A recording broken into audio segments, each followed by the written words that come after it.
And we're live. Hello, everybody. It is Friday the 12th. Welcome back to another Walk the Talk America Guns and Mental Health podcast. And today I'm joined again by Kevin Berry. Kevin, how are you doing? Doing good. We got a few sicknesses in the house with a 4-year-old and 9-month-old having some cold, but other than that, doing well. How about you? I am good. I do not miss those days.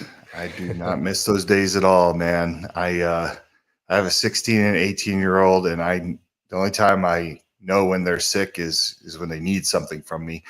Uh, so I do not envy you at this stage. Yeah, I felt like I was always a better parent, anyways, when they were a little older, and I could really talk with them and joke around with them. Yeah, the 4-year-old's a lot easier to kind of console and comfort with the 9-year-old. He's just, or 9-month-old, he's just cranky. Yeah, well, I feel for you, brother. Let's get into it today. Today, we're going to talk about some of the misconceptions that happen between, I guess, gun world and the mental health side of things. And I always like to kind of pick your brain as you came into this a lot later than I have. Obviously, I've been around it a lot longer, and ask you, like, what was some of the biggest ones that you have seen, or when you came into this, what was one of the ones that, I guess maybe what did you have? Did you have any misconceptions, or was there something you didn't understand?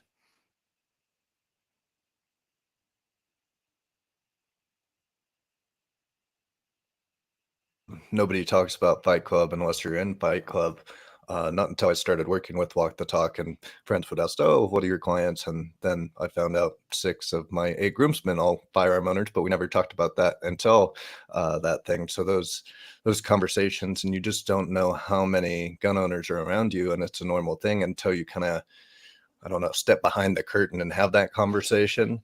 The AR one, I feel like I have a lot recently with people who just don't understand, where they see the media pushing so hard of we need to ban it, there's no reason, and just pushing one side of the message. I have a lot by trying to remind people, well, I would definitely want it in this situation, and no, it's not an assault rifle, and trying to educate people a little bit that way.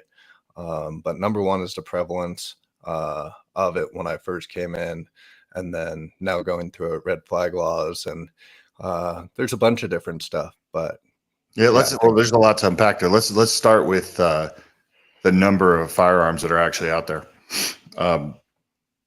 One of my favorite lines that I use when I speak in front of a crowd that isn't necessarily pro-gun, or they might be gun neutral, or many times anti-gun, right? Like one of the lines I like to say, and it's great because I always can tell that it shocks people, and that is, when I owned Eagle Imports, which is an importer for any listener that's just getting onto this show. I used to own a company that basically imported firearms from multiple countries around the world. And what I did was, if, let's say, you were in Colombia and you had a firearms manufacturer, and you manufacturing facility, but you weren't big enough to have it in the United States, you found someone like Eagle Imports. And basically what we did was we bought the firearms from you. We handled your customer service, your warranty, your sales, everything from top to bottom, your marketing, and made it like a turnkey operation for you, and built your brand in the United States. And we used to sell 60 to 80 at our height, 60 to 80,000 firearms a year. And we had no military contracts or no law enforcement contracts, right? That was just to regular civilians like myself now, who come on off the street and say, I want something for my house. I want to get into shooting sports. I need something for my car. I need something for protection. And I remember when I first started working for my family, it was a family business. And I remember one day just going in and asking my grandfather, how many guns do we sell a year? And in my head, like, me thinking, because of the size of our company, because we were small, we only had like 6 employees. I was thinking, like, okay, a number that, I would assume in my head is maybe 10,000. You know what I mean? And I get the number and I'm thinking, what? Like that? Then we sell that many guns? And I started thinking about it, and I was just like, well, what does the Rugers of the world do, and the Glocks do, and the Smith and Wessons do, and the High Points do, and the Arms Corps do, and the SIGs do, and the list can go on and on and on. And it was at that moment, and I always make this joke. I remember also too the time when I was a child. And I used to go, you know, growing up single mom, my mom would take me out to the San Francisco Bay. I'd swim in the bay. Like I had friends. We'd do these little trips where we'd go swimming. You know, one family had a boat, and I remember like the day that I heard that there were like great white sharks in the bay, and there's lots of sharks, not just great whites, but lots of sharks. And I remember being like, I swim in that, right? Which was a super eye opener for me, because I'm just like, oh my God, like maybe we don't have as big a shark problem that I think, you know, or I thought we had. But I'm not going to ever sit here and say there isn't an issue with guns, because there are negative outcomes with everything. And I believe that, you know, everybody that has been affected by a negative instance of a firearm has a voice. But in my mind, I truly believe that we do not have a gun issue. I'm shocked that we don't have a bigger issue than what we have if you just look at the sheer number of firearms. Does that make sense? Yeah, it's almost like cars on the road. Sometimes you wonder how there aren't more accidents, because you're like, people sometimes can't walk and chew bubble gum at the same time. How are they driving vehicles 50 miles an hour? And yeah, when you actually know how many firearms are out there, I don't know if the statistic's still relevant, but 2 years ago, I know we used to a lot. It was like 40 in the 40% of people either own a gun or live with someone that does. So that's almost half of all Americans are in kind of gun culture to a point. Either it's a partner that lives with somebody that's a gun owner, or a gun owner themselves. Yeah, it's everywhere. It's like clinical depression, man. Every firearms are everywhere, and it's only going to keep growing, right? Because every year, you know, like I said, we put that 60 to 80,000 out, right? And every year that number stayed the same or grew. So that was just more firearms. I mean, that when I used to look at our warranty reports, because we had a lifetime warranty on all of our firearms. Every year, you know, obviously it grew, because as time goes by, you get more people who take advantage of the lifetime warranty, but you're just putting more firearms out there. And I guess, you know, to say something positive about that, it's like, that's why I love this kind of movement within the firearms 2A community, the firearms industry, of carrying just stronger messaging and, you know, giving resources out there. And I think this is our time to shine, right? This is our time. As I always say, I'm trying to get the firearms industry where the alcohol industry got with DUIs. Like that was the whole mission. We've been using that line since 2018, and I see no reason why I can't stop. But yeah, that number's going to grow, and guns are everywhere, whether you like it or not. Many households have multiple guns. And I think a lot of anti-gun people have guns, to be honest. You know what I mean? I think some of the same people that say guns should not be that accessible and people should not be allowed to just buy whatever have some of those exact same guns, and they're not going to say anything. I just think that that's the way life is, right? It's kind of like drugs in the sense that, like, you know, it's like weed was this villain for so many years. And I'm literally going, I barely know anybody who doesn't smoke weed. You know what I mean? And it's the same thing with firearms. They're everywhere. So we gotta figure out the ways that, like I said, we can get the messaging across. We can get more responsible gun owners out there. And with the way the media makes you believe that the world is going to pieces and is very fragile and delicate. You know, you think about January 6th. I have so many friends that say our democracy almost collapsed that day, right? They say when the Jamiroquai looking guy and his band of painted face people that look like they came from a Buffalo Bills game, you know, stormed the Capitol, that we almost lost our whole democracy. Well, if that's the case, if the world is that fragile, then, you know, guns are going to play an important part in society, and they're here to stay. But anyways, yeah, that number's huge. It's everywhere. And I think education about firearms is the most important piece when it comes to something that massive, when the numbers are so high. Yeah. Yeah, I mean, you asked me what I saw. What do you see? This conversation topic kind of came about as we wanted to bring more light on you consulting behind the scenes, things like the Institute and being on that panel, so a little bit more public, but you spend a lot of time kind of bridging the understanding between healthcare and maybe gun organizations. What are the biggest misconceptions that you're seeing between the two when you're having those consulting meetings? Well, you know, it's funny you say that. I spend a lot of time doing consulting for people that I meet at a bar. Like, right? I think I was good. At the national championship basketball game this past Monday, I went to go meet a friend at the local bar over here, who's just posting up watching the game. So I was like, I'll watch the game with him. And it's funny because you know, this is one of those places where at the bar he knows everybody there, so everyone comes by his table and just starts chatting with him. And every single time someone walks up and starts talking to me, and we eventually get to a certain point where they ask, "What do I do for a living?" And I tell them that I work in this space. People want to talk about this stuff, right? They're curious, right? Because it's very, very rarely you get to meet somebody that actually worked within the firearms industry.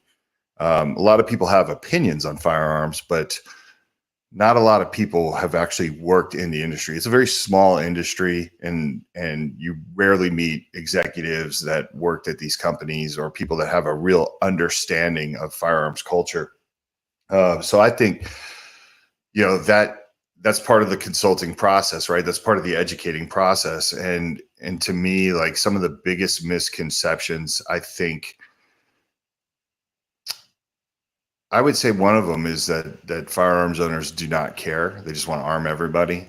You know, I think that's just silly. You know, if you take any time to actually immerse yourself in the culture, even if you're not into it, like you just say, look, one year I want to attend an NRA show. If you can get past those three letters, right? Like, understanding that not everybody at the NRA show is a huge fan or supporter of what the NRA does, but it's just a platform that people and companies use to display their products to the public, right? But there's also a chance for people to be around gun people and to see how safe they can be, and responsible they can be. So that's one of the biggest misconceptions. Obviously, the giant elephant in the room that everybody talks about is the AR thing. People just don't understand the AR and mechanically how it works and how it is a rifle. You know, it's not a machine gun.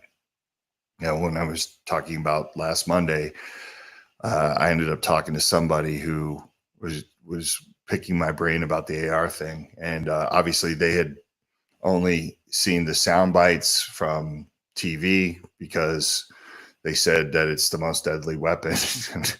I'm literally trying to explain to them, I'm like, what will define like most deadly? Is that by accuracy? Is that by force? Is that by velocity? Like, what do you see as the most deadly?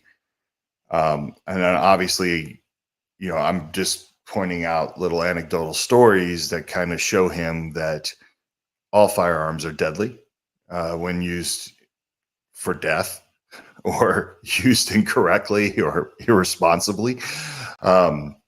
I brought up the Virginia Tech shooter, saying that he had done his damage with Glock handguns, and that led to a debate about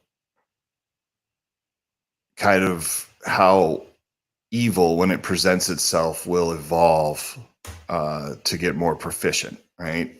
We kind of got into this like discussion about, because I truly believe that if you banned ARs, which to me, I've said this time and time again, is like banning red sports cars to stop drunk driving. And it took me a long time to learn that, right? I did not know that when I first got into the gun industry.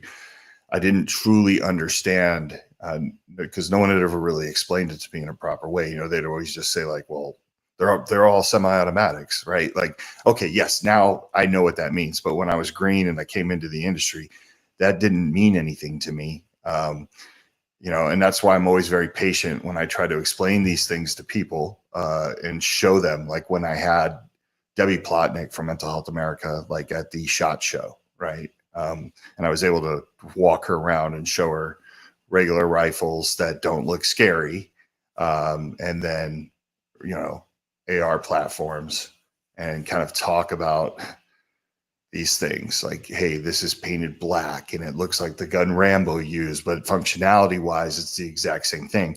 And I think when you show people the size of the bullets, because I was, or, you know, any time that you can, you know, if you take our cultural competence course, we have that section where we have the different, you know, calibers out there.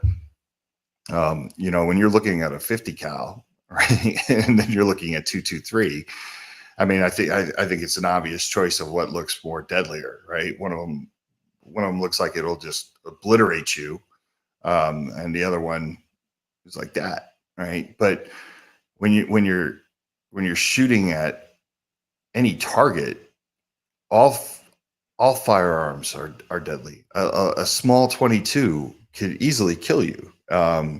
So I think it's always a strange argument that they make. Well, and you can't really blame them because, like you say, they hear the sound bites of, oh, we just need this simple solution, this simple solution. The people on the other side are the ones preventing it when all we have to do is ban this red sports car.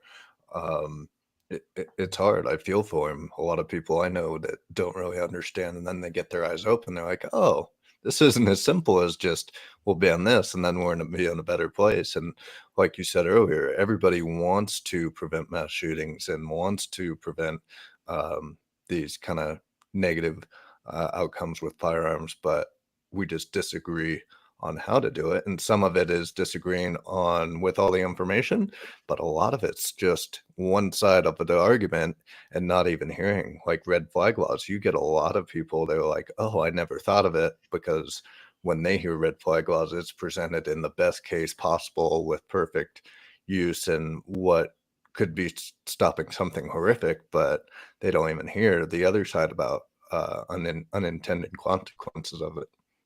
Yeah. Yeah. It's anytime you, and this is how I deduced that the alcohol industry, you know, did a really good job of getting in front of DUIs. Anytime you're up against stories, anecdotally, factually, like that happen all the time, like that, you know, it's kind of like when I right after Parkland, they had that town hall, and it was all the Parkland kids in the town hall, and basically a few representatives from the firearms industry went in there and, you know, faced those kids. It was a no-win situation, right? I always say it's the equivalent of like me fighting a girl, right? Like, two things are going to happen. Either I'm going to beat the girl up, with, oh, wow, good job, Mike. You know what I mean? Like you did, by what everyone says, knows what happens, right? When a man fights a woman, or she beats me up. Right. And so I don't win either way. And that's how I always feel that this argument always is, when it comes to firearms and death. So anytime someone is emotional about something and they see children die, and that gets paraded in front of millions of people every night on these news channels, because a mass shooting gives you at least a month and a half of content to talk about, and it never gets any easier for anybody, right? And that goes for gun people and non-gun people. But that's another misconception that people have, is that mass shootings are a thing, right? Like the guy that I was talking to last Monday, that's how one of the conversations started. He's like, we live in a world now where I have to worry about this for my son. And I'm like, you worry about that? Yeah, I do. I'm like, oh, he's like, what do you worry about? I'm like, I worry about fentanyl, like for my daughters. Like that's a super concern for me, just because it's so easy to kill you. And, you know, we all are young and stupid at one point, right? Like you're out drinking, someone hands you something, you take it, and it's a wrap, right? But like the mass shooting thing and the scary AR, that has become a boogeyman, that people think happens all the time, that it's a reality, you know, and it's hard because you never want to take away from the pain that anyone has felt where those situations have happened, but at the same time, like it doesn't happen that often, and the numbers just aren't there like they are when you compare it to suicide. Now, no one really cares about suicide because you can't sensationalize it. And, you know, and I disagree with that, right? Like, I disagree with that. If you started showing the people every day that took their own life with a firearm and it just ran down the end of every news channel, I think people would start paying a little bit more attention to it, but it doesn't. It's not sexy for advertisers. It's not, people aren't rushing home to say like, let's see who took their own life today. Like I get that part, right? You can't compare the two, but you know, I think another big misconception is that people just think it happens constantly, and it just doesn't. For the most part, our schools are relatively safe when you think about the mass shooter scenario. You know, but once again, how do you argue against somebody who has that fire and believes that, hey, if I just ban this gun, these things will stop happening? They're not, you know. Yeah, it's almost like that shark attack you go back to. I don't know the number to compare them equally, but maybe it's like that shark in Jaws that killed multiple people, and it wasn't just an accidental bite or something like that. But that those imagery in that movie was so kind of caused fear in all of us, and I know a lot of people went out and killed sharks because of that, and that seems to be kind of a similar thing of they think it's such a high probability and to be fearful of, well, yes, it can unfortunately happen, but it's not as often as you think. And there's a lot more people with guns that have them concealed and using them for good in different cases than the horrific acts they're committed. Yeah, I was talking to Rob Pincus yesterday. I called him, and he's at the Capitol building in Colorado. They're out there still trying to fight all this legislation that's coming down. Some of these bills, I asked him, I said, some of these bills are ridiculous. Are they going to pass? And he was confident that some won't, but he's like, there are going to be some changes and some things will pass. And it was really interesting. He said that there was the anti-gun side had basically, you know, he said the hardest part about speaking in front of government is that you have 2 minutes to say 20 things, right? You're trying to get 20 things in a 2 minute span. And Rob made a joke. It was really funny. You know, two Jersey guys talking, and he's like, "Yeah, I'm from New Jersey, so I can get in 13." You know, I was like, okay, but it was really interesting. He said that the anti-gun side there, he goes, they just do the same thing every time, and it just the optics, they tug on heartstrings. He's like, we're up there fighting about a bill that has nothing to do with this lady's situation, but you know, she's in a wheelchair, and he's like, they bring her out, and she goes, let me tell you the story about a young girl who was a dreamer. And he's like, immediately, I'm like, spoiler alert, something tells me it was you, right? And she's like, that little girl was me. And it basically tells a story about how she was affected in her life. She was TPing a house or something like that, and that firearms owner of the house was, you know, the owner of the house was a firearms owner, and he thought he was being robbed, and you know, did everything that we say don't do, don't just fire blindly, and ended up paralyzing her, which is an awful story and horrible, right? But had nothing to do with the bill that they were talking about. So he's like, this just happens every time, right? And you're never gonna win that argument if someone doesn't like guns, and then they see that particular person whose life has been affected immensely, right, from that situation. But I'd asked Rob, I said, like, once again, I know that not everybody can go up there and make it a commercial for WTTA and the stuff we're doing, right? But I asked him, I said, is there any way to combat that? Is there any rebuttal that you have where you can get people to refocus on what's important? And Rob's like, it's really tough. He's like, when I went after she talked, he just basically said, hey, that is a horrible story, but can we actually talk about the bill and what this bill is going to do? Because that has nothing to do with, if this bill passed, that lady's situation would still be the same thing. So I think another misconception is feel good legislation, right? You could just do this and it stops the X and it stops Y. We do X, it stops Y. And that's just simply not true. I think somebody who may be a little gun ignorant or not educated in really logical thinking and only thinking with emotion is going to be like, yeah, that makes sense, do it.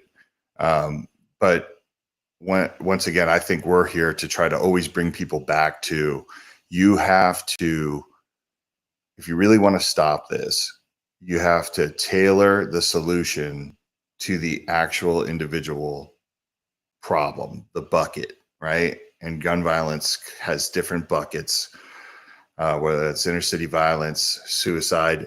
Like, there's no one size fits all solution. And I think people who are intellectually dishonest are going to tell you there is, but I think what they're doing is just going for that slippery slope, right? Like, if we can get them to ban this, then the next thing we can do, we'll go after that. And we'll go after revolvers, and then we'll go after, you know what I mean? You could just next in line, whoever the next firearm is, type of firearm is, let's just put the next one in line. And it's smart because most people are not going to take the time to get educated on this stuff. I recently just had we released an article on the website, which was basically about what California did to the AR. I don't know if everyone read that article. It was the most insane article. The author had to have been getting paid by the word. Because even when I sat down with the guy, I had no idea that article was going to be that long. But in fairness to that author, he didn't know anything about firearms. And he came to Vegas, and he sat down at 702 range. He sat down with the owner of 702 range, Chris, Lara Smith from the Liberal Gun Club. And we basically just shot these ARs and we educated him about ARs.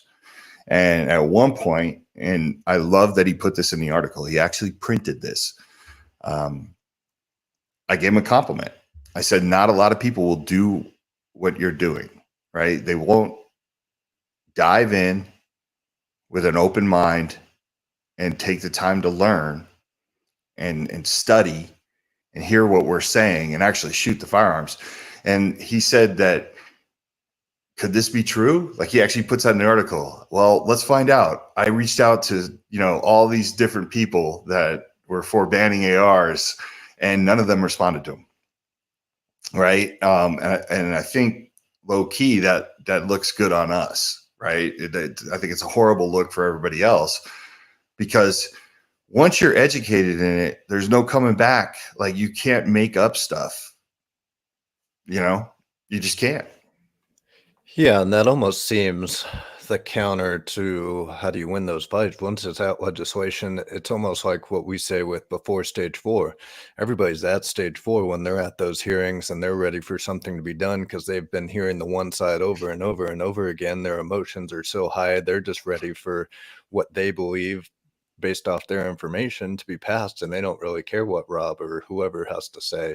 So you have to have those conversations earlier when the emotions aren't as heightened, and before you get on the stage. You said it's almost like fighting Ronda Rousey, you're going to lose. It's almost like you're in a race with Ronda Rousey and she has 100-meter head start because all those individuals who might be on the fence have heard the one side and their arguments 100, 200, thousands of times over the years, and all the conversations and points you make, they haven't even heard. So she has a head start on the big platform, and you can't win. Yeah, it's tough, and that's, I said it before, I'll say it again, I'll say it a billion times. This is why we need to have solutions ready. I think that it's not my dynamic personality that makes people listen. It's not it. Like, it's not my command of the English language, which I butcher constantly, right? When I speak at these events, I stay very calm. I look at whoever is speaking to me directly in the eye so they know I'm paying attention, right? If somebody decides to vent or talk about how terrible something is, I make sure that they know I'm hearing them. I validate what they say, and then I bring all the solutions that we have been working on for the past 6 years. And I think that helps. I think that's the way you tackle this. If you make people feel comfortable and you make them feel like they can ask the same question over and over again, or they feel like you're a good guy and you're working towards some solution, I think that you get a long way. I always say this. Talked to Rob about it yesterday. I was like, who else spoke besides you, Rob? Now, I know Rob takes a lot of heat from gun people, right? But Rob is a perfect person to have out there because Rob is smart, puts his foot in his mouth sometimes. I mean, one could make an argument that it's not smart, but that's Rob. You take the good with the bad. But Rob can make great arguments, and he can think fast on his feet. And he doesn't have to just default back to Second Amendment, right? It's a God-given right. And what are you going to tell God, that he's wrong? Well, guess what, people? Not everybody up there that's voting against us believes in God. So some of that nonsense, like some of that stuff that you say, may work against us as well. Like, you got to understand who you're talking to. Or you also have to understand that you don't know who you're talking to. So what you think is important may not be important to them. And that's what my biggest issue with the whole like default to the pry from my cold dead hands Second Amendment argument is. I truly, anyone that just defaults to that, I believe you're correct. In the end, you are correct. but like I said, I want people to want to do the dishes. I don't want to tell them to do the dishes. You know what I mean? I want them to come to conclusions on their own. And that's just it. I think when we default to the pry from a cold dead hands argument or the Second Amendment, that's it. End of story. We are right, but it doesn't do us any favors with teaching people and making them understand that there's a lot of misconceptions about what we do and what we are and firearms in general. So for me, I think you gotta approach it differently. We need all that other stuff. We need that. I need that right from my cold dead hands guy. I actually love it when he's there. He makes me feel more comfortable, but I think he also helps me. You know what I mean? Like, anytime someone understands the Constitution, that's a great, you know what I mean? Like, really, really understands it and can make these great arguments. You need that person right there. But people want to relate to other people, or you got to figure that out. Every time I'm with the anti-gun crowd, because like I said, when you walk in these circles, you're going to come across these people. It's funny. They always try to relate to me. I mean, and I feel like a lot of times it's pretty genuine, like I've had some people from like Moms Demand, like say like, I'm a gun owner. I get what they're trying to do. Hey, I lost one of my best friends to suicide. Most of them all have the same story like that. Like, hey, look, I'm a super pro gun guy. I have that exact same story you do. Like, I lost the president of my own company to suicide by firearm. It hurts. It stings. I'll never get over that. I think about that every day. So, for me, we got to understand each other. We got to understand why this is difficult. And if you truly want to save lives, that's what you want to do, you want to stop people from being in pain and saving lives, then you have to get educated on this stuff. Firearms is the only thing, and I'm going on a little bit of a rant here, but firearms is the only thing that I see people literally have super strong opinions about and don't know much about. Like I always say this, like if I was sitting in a room full of doctors and they were all talking amongst themselves about medical malpractice and things like that, I think I would just like listen. I don't think I would be telling brain surgeons about brain surgery. Like I would be asking more questions. And I feel like with firearms, a lot of people don't want to ask questions. They just react. Yeah, they get it till almost the too late. It seems like it's one of those things of we wish people were more educated, but they know nothing about some of the things to be educated on because it is in the dark. And they see maybe hunters or some people that they know use firearms, or maybe one person they use has a gun for home defense, but they don't even know all the things to even get educated on, that those even exist to explore further. I think that's a huge issue too. Of we see people light up with, "Oh, I didn't even understand," when you say, "Well, yeah, red flag laws in the perfect light, that makes sense why you support them," but a lot of the times they're kind of reducing the likelihood of people going to seek help if they're feeling a little stressed or something. I think it was 28% of people that we surveyed in the fall said that red flag laws would prevent them from seeking professional help if they were in need of it. They didn't even know that information to exist. And then they're like, oh, okay. I see where you're coming from there. Yeah, I think about transfer laws, right? Like that's a good segue to another misconception. And it was really funny when in 2018, when we kicked off our partnership with Mental Health America. Like we had at that time we had a full blown partnership with them, and we were going to work on some joint promotion of things, and it was really a historic moment. And I say historic because at SHOT Show that year, it was the first time any mental health organization had a booth. We had a booth that was co-branded between WTTA and Mental Health America. And I had the vice president of Mental Health America at the show. And it was really funny. Before the show happened, we were finalizing some of the literature we were going to pass out. And I remember like they were super proud that they had written this thing about, hey, in a time of crisis, do not be afraid to give your firearm to a friend or family member to hold on to. And I remember I was like, oh, wow, like they didn't even realize you can't do that in a lot of states, right? And I remember like I wrote back to them and I was like, hey, everything is all good and this is beautiful, but like you need to change that last line and add something to where like do not be afraid to let your friend or family member take a firearm when you're in crisis in your state if the law permits it or something like that. And they were like, what are you talking about? And I was like, well, there's states out there like Nevada. I can't just like let you take my firearm out of the house. Like we're committing a crime, right? And I remember like the shock. Like, wait, what? I was like, yeah, there's a lot of states that don't have like these good Samaritan laws like built into these things. And I remember just like it was that like aha moment where they were like, oh wow, yeah, that could be a problem.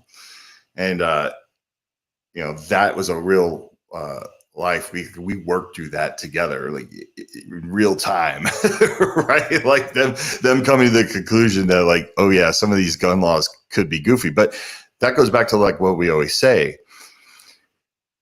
If in your head, the only time you think of a transfer law is like if you got in a fight with your neighbor, Kevin, and you're like, hey man, this guy's being a real dick. Like, do you have a gun I could have? And I'm just like, yeah, man, take that. Screw that guy. Right. Like that's how they see when the law is written, that's how they see the scenario. Right. They never see it as Kevin's just like going through it. Like family member just died. Wife just left him. You know what I mean? Like he's calling me for help and I can't take the firearm away. Now I'd hope in all instances that this happens, people would just take the firearm, right? Because I believe my whole theory is like, it goes back to like when gun shops are like, I don't want to hold anyone's guns for them because what if I give it back too soon? You know, I don't want to get sued, but it's like, well, you could still get sued if you didn't take the guns. Did you ever think about that? Like, what if the family comes back to you and says, this person came to you and said, hey, like, I need you to hold these guns. And you said no. And then that person went and did something horrific, right? Like the family could technically blame you in this litigious world that we live in, right? But so it's the same thing. Like, I think that if someone ever needs you to take their guns, just take their guns and deal with it later. Like, I'm not encouraging people to do criminal acts, but if I can keep you alive, I'm going to do it. But there are a lot of people that won't do it, right? Like there are a lot of people that would be like, no, we can't do that. And what does that message send to gun owners anyways? Is once again, you guys are idiots. You don't know what you're talking about. And you need these laws to behave. Like, that's why I don't like these type of things.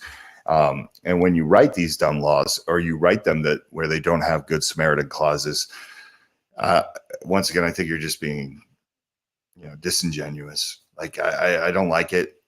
I think that if you do put out a silly law, which is ineffective, that's feel good legislation, at least take the time to make it better and improve on it. You know what I mean? Like Jake and I went through all the laws in Nevada and we ended up getting stonewalled in the end. We gave it our best shot and we had people listening to us. But once again, like, I don't know what goes on behind closed doors and these decision makers and how they come to their conclusions. Cause like, to me, not having a good Samaritan clause within your transfer law, that's just absolutely silly. I mean, especially when 9 out of 10 mental health organizations that don't know anything about firearms are going to recommend that, like, get the gun out of the house immediately. That's the whole time and space thing, right? So another misconception. Yeah, and if you're listening, we had a podcast drop this week. We're on the live. It's episode 104. Might be a few episodes back if you're listening on the podcast. But it was a great example of the Armory Project, where they are helping businesses be more able to do those things. I know Caleb was talking, who kind of was doing what you talked about of, I don't care if this puts me in some kind of liability. When he was talking with his lawyer, I'm going to do it. And that takes a lot of guts, because as a business, that could spread around a lot quicker than me just going to you, hey, Mike, can you take this? It could get out kind of in the local community. Hey, they're doing this. And then that might bring more chance that you get somebody that comes after you because they don't like you or whatever reasons it is. But it shows some progress in states like Louisiana, where they are making it more easy. And that should be something all states strive to do, because it would take a lot of kind of vulnerability we'll say I did it. Hey, Mike, can you hold my gun for it? Or you have a relationship with me. Hey, let me do it.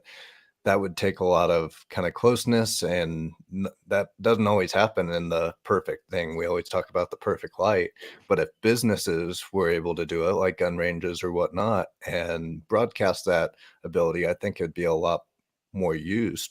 And another much needed kind of cultural shift of, hey, if this is going on, here are your options, and we can kind of help you through this. Yeah, I know that you dropped a sound clip of me on that podcast, kind of talking about the importance of just offering it, even if you don't help one person, right? If no one comes into your shop, just the fact that your customer will know it's there and it's an option and it's available, and it gets them thinking about it. For so many years, like, we just avoided the whole, like, let's not think about crisis and the potential that I could take my own life with this firearm. This is a dark thought, right? Like, like, buying a gun is supposed to be fun. It really is. It's supposed to be exciting. It's supposed to be fun. It's like, I mean, when you get into this, it's almost like Christmas, right? Like, you see the way people talk about it. I'm so excited. I got $700 in my pocket and I'm about to go get this firearm that I've just had my eye on for so long. So it's like, we don't want to think about something negative when we're doing that. So I get that. Like, I get that part, right? But that's what I mean. I like it when it's subtle, right? I think about Edgar from Guns for Everyone out of Colorado. I remember when Edgar was first. Edgar has been a huge supporter, totally underutilized personality in this industry. He has the ear of Telemundo. He is like the go-to guy when it comes to the Latino community and firearms. Huge. He teaches a free concealed carry course. I remember like when he first saw me speak about Walk Talk America before it was really anything. He was like, "Look, man, I'm always going to support you and help you out." And I remember like when we first started doing the cards for the inserts that go in all the firearms boxes, and we made a card for the gun shops. Edgar had them out, and I would ask him like, "What's the response that you get?" And Edgar's like, "Man, I don't push it on people. I have the cards out in my shop," and he goes, "I let people pick them up."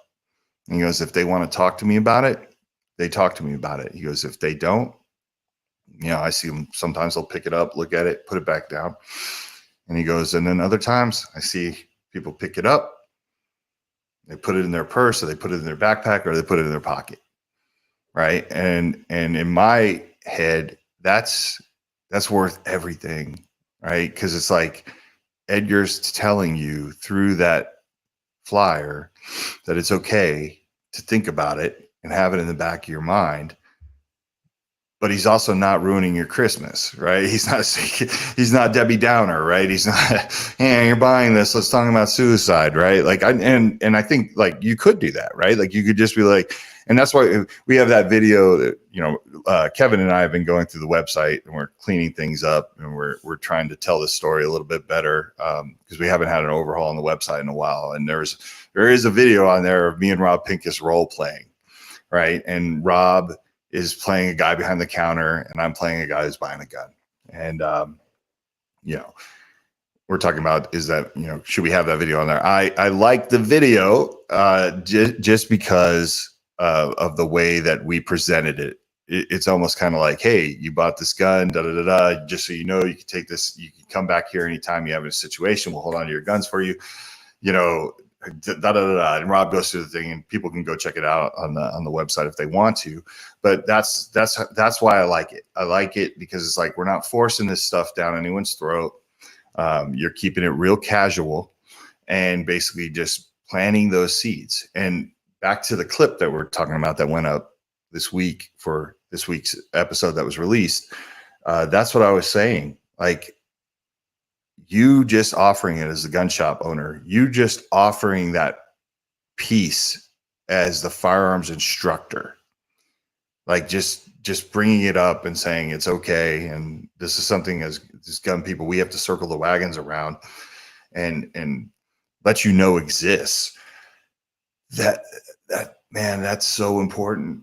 You know what I mean? It really is. And if you give your customer any type of reassurance that, "Hey, I'm here for you for this," like if you have any questions about it or ever gets to that point, like, come back here, don't go somewhere else. Like, don't, you know what I mean? Like, come here first, and we'll find the resources for you, or we can get you what you linked up with who you need to talk to.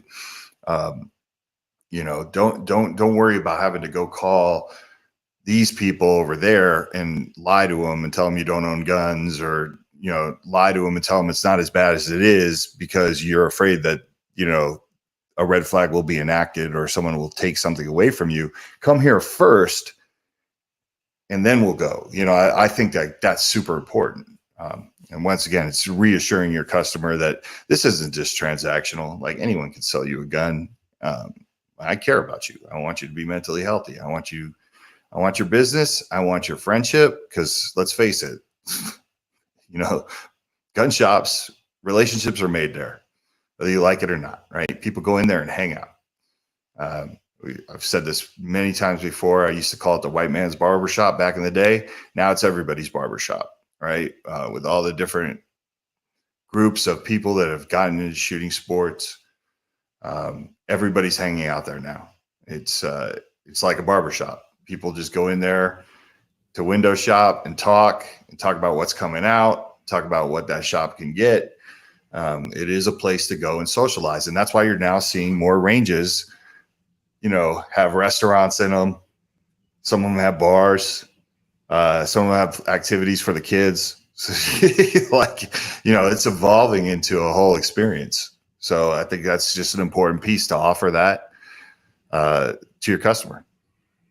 Yeah, absolutely. And I think you bring up a good point of it lets people know how to have that conversation better. I know we've sat in trainings where with clinicians that asked maybe how's best do you bring up if there's a gun in the home, and Jake or whoever's with us will be like, well, just presume they have it and just say, well, how are you storing your firearm or something like that, more naturally than kind of being uncomfortable with the question. And that could go the same with their gun ranges of here's some tools of how to have that conversation if you're wanting to talk a little bit about it, or just have the card on the desk, and that's a first great step.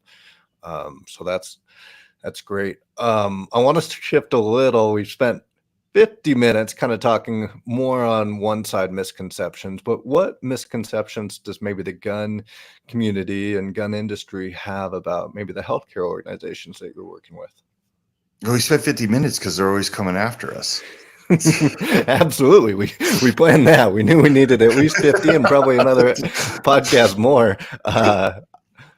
No, I think there's a ton of misconceptions. I think the biggest misconception is everybody wants to take your guns, right? Like, and there's nothing wrong with having that attitude if you're always aware and you're suspicious, right? But I think a lot of people just want to help, and they just don't know how to. A lot of the healthcare professionals that I've talked to have literally like looked me in the eye and they're like, yeah, it's crazy how skeptical people can be of me. And like, I'm just trying to help. Like, I'm not here to call .gov and get you in trouble. I want you to do the right thing and be mentally healthy. And you can see the sincerity in their eyes, right? And that's, I think about like cause a pause.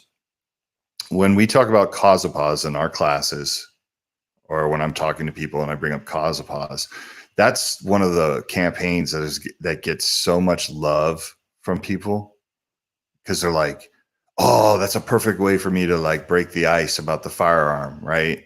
Like they were looking for that in, because they were like, look, I don't know how to talk about firearms. I'm not into firearms. If I start talking about firearms, I'm going to get exposed because I don't have any knowledge in firearms. But when they heard cause a pause, like that's a perfect way for me to be able to say like, hey, look, if you have a firearm in the house, like right now with your current situation or this current situation your kid is in, like, you know, my suggestion is let's keep it locked up and maybe put a picture of something or somebody you love on that safe, or something that would make you think, right? Like, it's a good way to say like, hey, do this. We're not saying you have to get rid of the gun. You know, it's a way to kind of break the ice, and you don't really have to have knowledge of firearms or really make an assumption to that.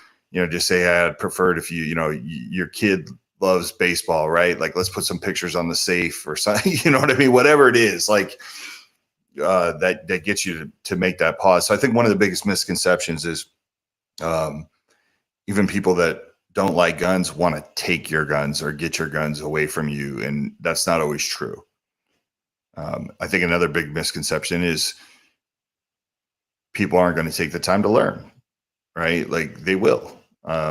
You know, you just got to have a nuanced conversation and give people that. One of my techniques when I meet somebody, like I'm talking to, like, I'm going to go back to Monday night, right? When I was sitting with my friend and two different people came up and we had two different conversations about firearms, because they both asked what I did. I always give people this out when I'm talking to them. I always say like, hey, well, first I always ask, do you really want to talk about this stuff? Like, you know, and some people are like, yeah, like, I'm curious, right? And then I always say, all right, this conversation is going to go two ways, right? One way is you're going to say to me at the end, I have to rethink the way I think about this subject. Or second way, you're going to say, I still hate guns. I don't want to see people die. Let's agree to disagree. So I give people the out before the conversation even starts. And the reason why I do that is because I want them to understand that I'll still buy you a beer, even if we disagree on this, because like I legitimately know you just don't want to see people die and you're emotional. And it works every time. And for the most part, I would say 75% of the time, the people say, I need to rethink the way, I need to educate myself more and rethink this. I still get that 25% that says, I just hate guns. I don't want to see people die. And then we usually hug it out. Like, yeah, come here, like, move on to the next subject. Right. But at least we end on good terms either way. Right. And that's the misconception I think that we have of people, is that you can't let people off the hook. You can, if you give somebody an out in the beginning to be like, it's okay. Like, I get it. We're not going to agree on this. Then you can have a civil conversation about this stuff. So I think that's a big misconception. I don't know, what else? What do you think? I just want to touch on that a little bit. I read a book, I think by Chris Voss, who's an expert hostage negotiator, and he uses the exact same tactic, kind of giving people an out, or he'll say, this idea might sound crazy, but I was thinking this, that what's it okay to disagree with you and have that conversation go a lot smoothly going forward. So look at you, taking some tips or writing the book on negotiating with people. Hostage negotiator. Look, man, it works. It works. I'm telling you, for everyone who's listening, try that. Just try it. Literally just go, hey, this is going to go one or two ways. At the very end, I'm still going to buy you a beer. You'd be surprised how that comes right down. You know what I mean? And then every time someone talks about death, right? Like, because that's an easy one to default to. It's almost like defaulting to Pride for Michael Dennehan's Second Amendment, right? Like, it's such an easy thing to default to. I always ask, like, what is your threshold of death? That question throws so many people off, especially when you're talking about like magazine capacity bans. Like, they're like, well, it's something. And I'm like, okay, so like you can have 15 rounds and you got to narrow it down to, you got the law passed and now it's 10, but anyone can still walk into any public place with 15 10-round magazines. So what's your threshold for death? Let's say I decide to do something horrific and I only have 10 rounds. Where's your threshold for death? Like, it's weird how when you put people in that position to think about that, it's like their head almost explodes. Like, that's why I always said I appreciate the person who wants to ban all guns more than I appreciate the person who wants to like put these little things in place that do absolutely nothing, right? Like, I respect the person's like, all of them gone, get them out of here. I mean, you're living in a clown world, but an imaginary world, imaginary land. But in my head, I respect that a little bit more than when the person's like, well, they should have these magazine bans and they should have these waiting periods and they should have bans on particular models of firearms. Like, that to me doesn't make any sense. And I think when you get into the nuanced conversation that like Eddie, Black Powder Therapist, was talking about, there's nuance in this. That's when you really start making people think like, oh yeah, I never thought about that. I had another one, on that subject. I had a guy over here who's from the UK. He was over at my house visiting my wife and I, and it was really funny. He was really questioning me about the ARs. And I know we're going back to the whole misconception on the other side thing, but I want to tell this story because it's kind of funny. He's like, okay, the AR is deadly, this and this and that, and I just don't think they should have those firearms. And I was like, well, look, I'll humor you for a second. If we were to ban ARs, it's not going to stop school shootings. It's not going to stop mass shootings. And I was like, and people just be more proficient, because we were talking about, he was asking me what makes an AR, the perfect home defense weapon. And I'm like, well, anytime you're shouldering a firearm, at least for me, I'm going to be way more accurate, right? Like, I think that's the beauty of rifles, right? So like, I was telling him about these things and he's like, okay, And he's like, and I said, but listen, if you take rifles away, people will just become more proficient with handguns. Like we evolve and get, craftier with everything. Like we learn to adapt, right? It's like a dog with 3 legs. Like I've seen dogs with 3 legs, like run just as great as dogs with 4. Like it's insane how people will adapt or creatures will adapt. Right. And, we got off the subject for a few hours. And then later on in the evening, we started talking about like knives. And it was really funny because he was talking about knives in the UK and knife violence. We were talking about the threshold of death thing. And I was like, yeah, when I was at Kevin Dixie's Train and Learn event, I was like, it was the first time I was like, man, we may need to ban knives, because Kevin had a knife thrower there. And this guy, and as I'm saying this, because I'm telling the story about me watching this guy throw knives and how impressive it was and how sexy it was. Because like he looked like somebody out of a movie, man. He was literally like turning, spinning, and tossing these knives. He had like 16 of them in his jacket. And I was like, this guy could walk into any public place and do a lot of damage. And I mean, when you see the way a knife goes into something, like, and you picture it going into somebody's skull or something like that, like you're like, oh wow, this is a seriously deadly weapon. It was really funny because he's like, yeah, like he's like, in the UK, people are evolving and becoming more proficient with knives. And I literally look at him and he's like, yeah, I know.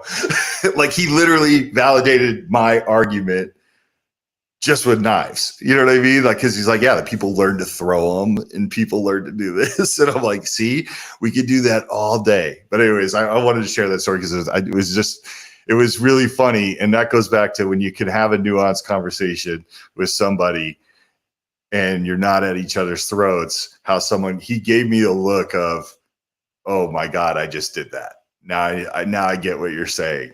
Cause like when I told him about people, evolving with the becoming more proficient with handguns, if you take this away, he kind of rolled his eyes and he like shrugged his shoulders, and then cut to 2 hours later, he's now validating my argument. So, but anyways, what misconceptions do you think the gun industry has, or that you've seen, or gun culture has, if any?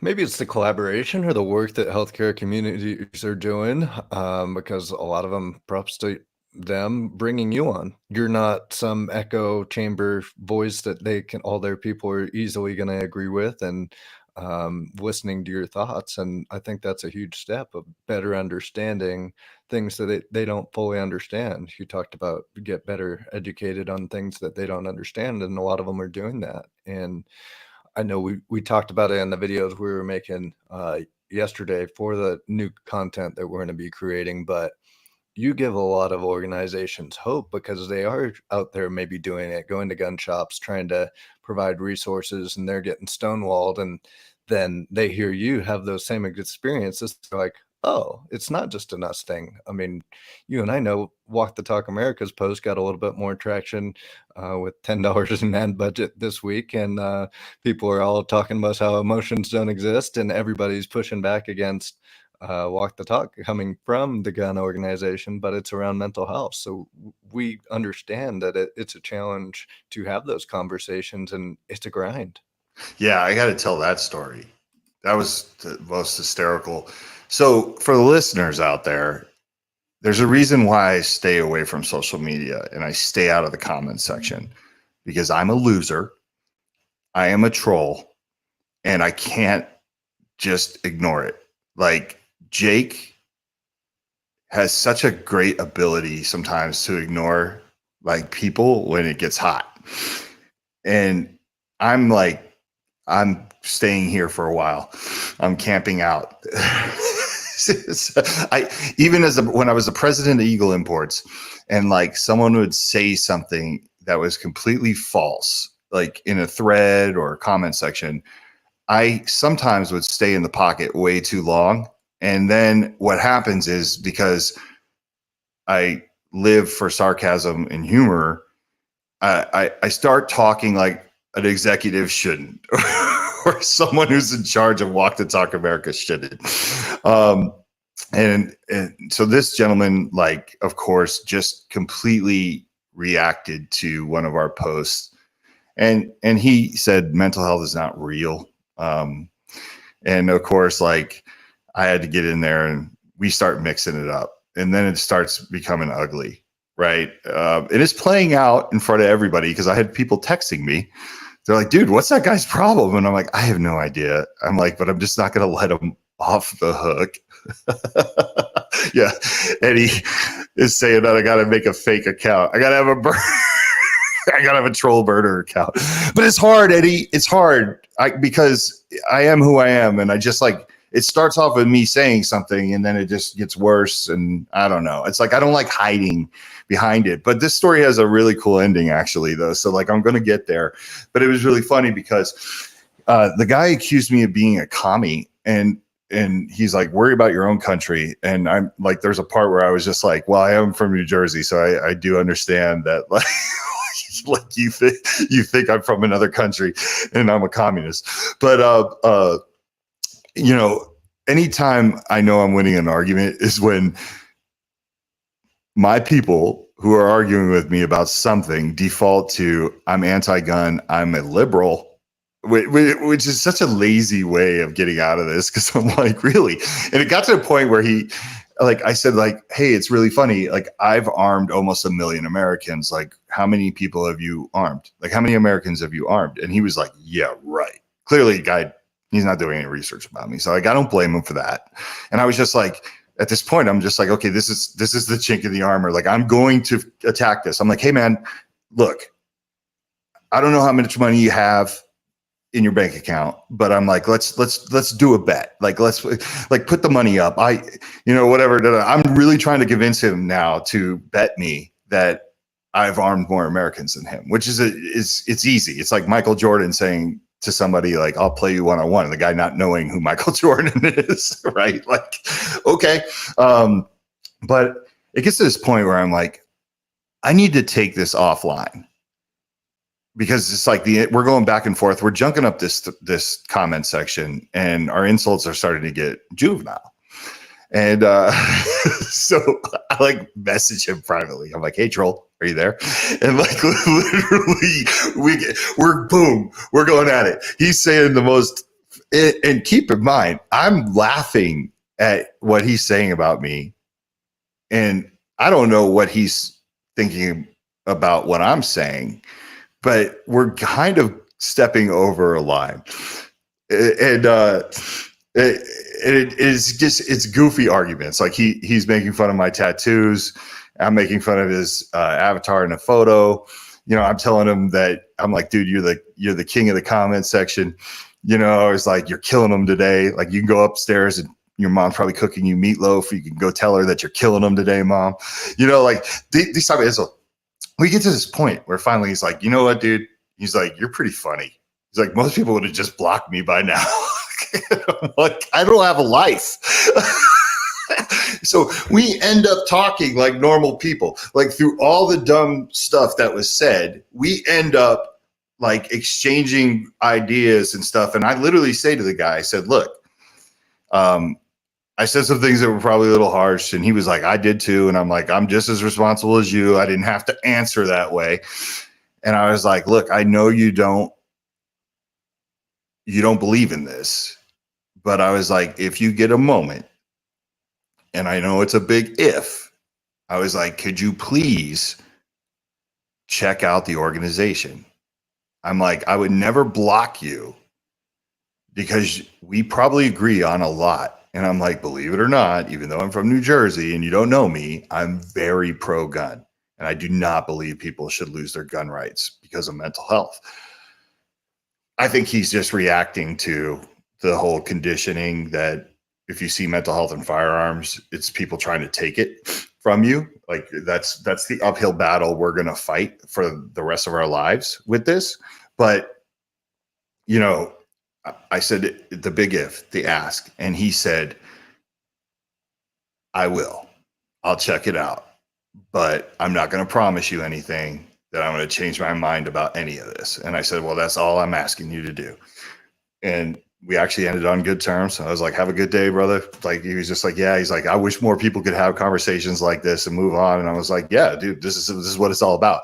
But it was so funny because we went on and we deleted everything that was in the, we deleted our parts. Like, so it wasn't junking up the stuff. It was funny because Raphael from Bursa hit me up. He's like, what happened to that guy, man? I can't find the back and forth anymore. Like, what happened? And I was like, dude, this is the craziest story. I was like, we ended up hashing it out. I was like, yeah, I don't think he knew what he was getting into. He's probably like, oh my God, this guy needs to stop.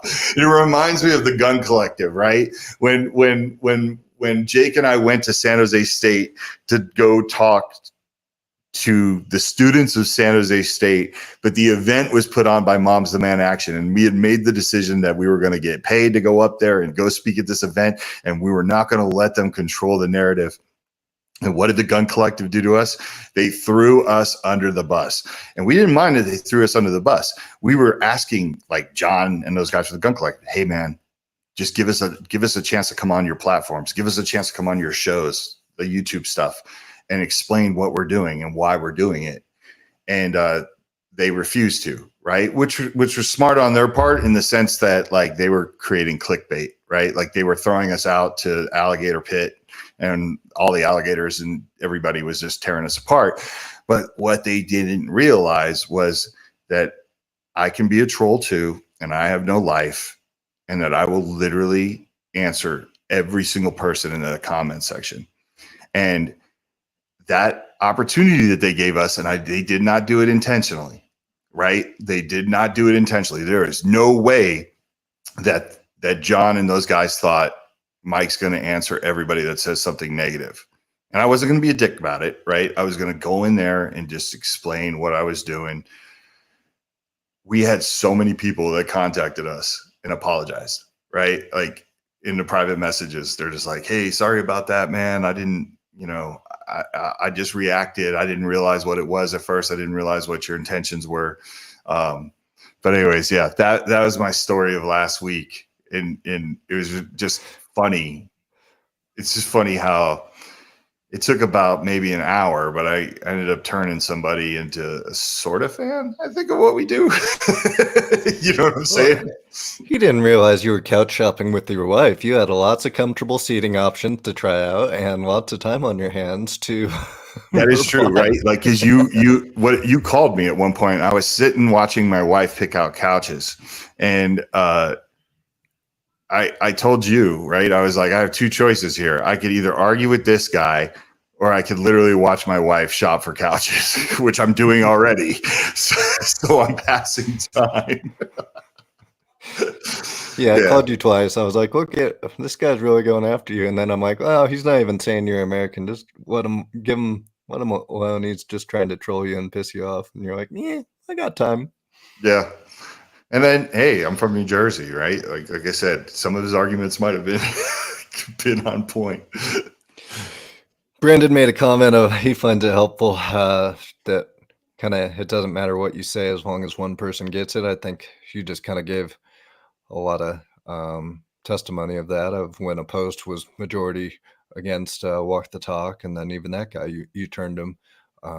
And then me, from a marketing standpoint, it's always people are going to look at how a brand responds when things go wrong, or things that they think are a good point or a counterpoint to what you do. So even if you're not necessarily responding to that individual that disagrees with you, although actionally and functionally you're also responding to everybody else that looks in the comments and sees what that brand has to say. So you're right. Yeah, at times you maybe get a little feisty and not the best responses for an executive, but you have a good way to turn it around. And that's what my job too, of give you a call and be like, yeah, maybe focus on that couch pattern and let the guy go. Get out of the way, dude. What are you doing? No, my whole thing though is, like, it's hard for me to have somebody say something like, you're anti-gun. You know what I mean? Like I don't mind if you say, like, I don't think this will really help people. like, I don't think you're helping people, like, because that's an opinion on what we do, you know. But when you blatantly say something like all you're just trying to do is get people's guns taken away, it's hard for me not to say something, right? Like, then that's the perfect time when I should exit the room, because I can't, if you call me un-American, like, okay, like, I can't help you. You know what I mean? Like, if you're going to default to that, and we hate it when the other side does it to us, when the anti-gun side says to us, like, you don't care about human life, we get really angry, right? So I get really angry when my people say that I'm anti-gun. Like, it just really makes me angry. And it's because I go to these events, I go speak at these places, I get invited into these places, and I do not budge at all. Like, I will crap all over the red flag law in front of a crowd of people that are all for the red flag law. Like, I proved that in Aspen, right? Like, I have no problem saying your feel good legislation doesn't work. And I keep it moving, and no one ever challenges me on that. Like, no one ever says, oh, no, you're wrong. Or if they do, it gets shut down real quick. I do not compromise any of our core beliefs about the Second Amendment at all. And when I get accused by my own people, that's when it stings way more. Like, David Hogg could have gone in that thread and said whatever he wanted about me. I would have probably not even, I would have been trying to invite him in to, like, hey, can we do a live? Like, whatever. Right. But, like, I expect him to be willfully ignorant about this scenario. It's my people that are staunch 2A supporters. Like, I just want you to take a minute to look at what we're doing. In the end, you might just say, like, oh, screw it, keep it moving. But the accusations of anybody in this organization being anti-gun, like, that's personal to me, and I can't help it. And that's why I have no life. Yeah. No, every business owner and brand, I mean, I think you're more than a business owner, as this is a lot bigger than your average pizza shop. But when I help those clients and somebody comments, hey, your pizza effing sucks, like, they take that personal, and then I'm able to kind of come in and say, hey, looks like we disappointed. What was wrong here? Let's try to guide your feedback a certain direction. But yeah, you absolutely take it personal when you care so much about it. I like this kind of full circle too, because it shows that both sides need to do work and be open to understanding. We talked a lot about how the healthcare community just doesn't maybe understand some stuff, and then you've been able to open their eyes. Same with the gun staunch 2A guys. They come in and think that Walk the Talk, some secret organizations that's going to get you red flagged and people are going to come take your doors in a couple hours. Those people could probably look at the Walk the Talk website and find some things they agree with. Maybe they don't support the entire organization, but odds are they probably agree with something. Yeah, thinking about this gentleman that I'm friends with now, that I'm cool with now, right? Like, we had this discussion while it was happening real time, right? I was like, this guy is probably the same guy who from the top of the hill will scream, like, 22 a day, something needs to be done for the veterans, right? So, like, if you believe in veterans having access to mental health help, and you believe that there should not be rights restrictions upon them just because they suffer from PTSD from the war and everything like that, or their service, then you should absolutely be for regular gun owners getting mental health help without rights restriction. Like, you can't yell about one and then be like, well, no, the other one is just trying to take the guns. No, like, PTSD, which is like the buzz phrase for soldiers, right? Like, you think about, like, when I think the term PTSD is like, when people hear that, they automatically think of, like, combat vets, right? And that's not true. Like, PTSD it hits everybody, right? It hits the kid who grew up in Compton, who's lost 5 friends, like, all to gun violence, right? Or whatever. It's not mutually exclusive just to the veteran community. And therefore, as gun owners, we all deserve to have access to mental health help without consequence, right? It's that simple. So that's the stuff that frustrates me when I'm in those threads and I'm like, the same person that's crapping all over what we do for regular gun owners is also the same person that's going to be like, those poor vets, they need all the help they can get and the government should do more and everybody should do more. Right. Like, okay, yeah, exactly. Right. But gun ownership on the Venn diagram, vets who own guns crosses over with gun owners, so your visuals are great as you're trying to draw the Venn diagram. For those listening in the podcast, you missed out. You'll have to jump to the YouTube. Here's the other thing I established over the last 5 years. If you take away my arms, there's no show. There's no podcast. I can't talk unless I use my hands. I hit every stereotype from an Italian person from New Jersey, right? Like there's a lot. I look like a magician almost, or an air traffic. What do they call us guys at the airport? Not sure, not the controller, but yeah, the flaggers or whatever. Yeah, the flagger. Their title is. And that's just to make like an average point about like what's for dinner tonight. So. But I know we're up against time here. You got any closing thoughts you want to hit on? Is there anything we missed? No, I think I'll give one for the people looking to play the drinking game. And Christian Conti said on the episode of, if you're at the top of the mountain, you're trying to convince people to get up to the top by shouting down at them from stuff they can't really see in a point of view, that's not really going to work. And we just talked a lot about how both sides coming together is a good thing. Having communication and understanding and being open is a good thing. And like you say, you don't have to change your mind right then. You don't even have to change your mind in months down the road, but be open to new information that might give you a different perspective. Yeah, no, that's an excellent way to end it. And on behalf of our sponsors that make this all possible, the Rugers, the Arms Corps, the Lipsies, the Davidsons, the Chattanoogas, the USCCAs, even the sponsors that haven't necessarily done it financially, but just with the support, right? Just like putting the flyer in the boxes of their guns, the High Points, the Bursas. I want to thank everybody. I want to thank our team. I know we had a couple team members here today in the chat, Eddie, Brandon, all the people that have supported this organization and volunteered their time. Time is the most precious thing that we have. And there's a lot of people in this organization, including you, Kevin, that have just donated time and resources to this that didn't have to, could have jumped ship a long time ago.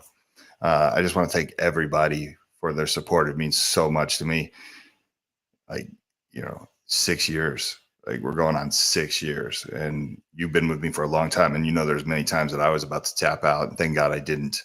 But it just is very humbling to see where this is going, and I'm excited for all the things that we're doing. But I want to thank all the listeners that are listening to this. And if this is your first time hearing this show, go back and check out some of the other ones in the past. Like we have a lot of great content. We pride ourselves on not being this stereotypical, gun podcast or show. We have different views. We bring in people from different walks of life. Some of them are impacted negatively from firearms, but the majority of them is positive experiences. So check out the previous shows, and we look forward to seeing you again next week.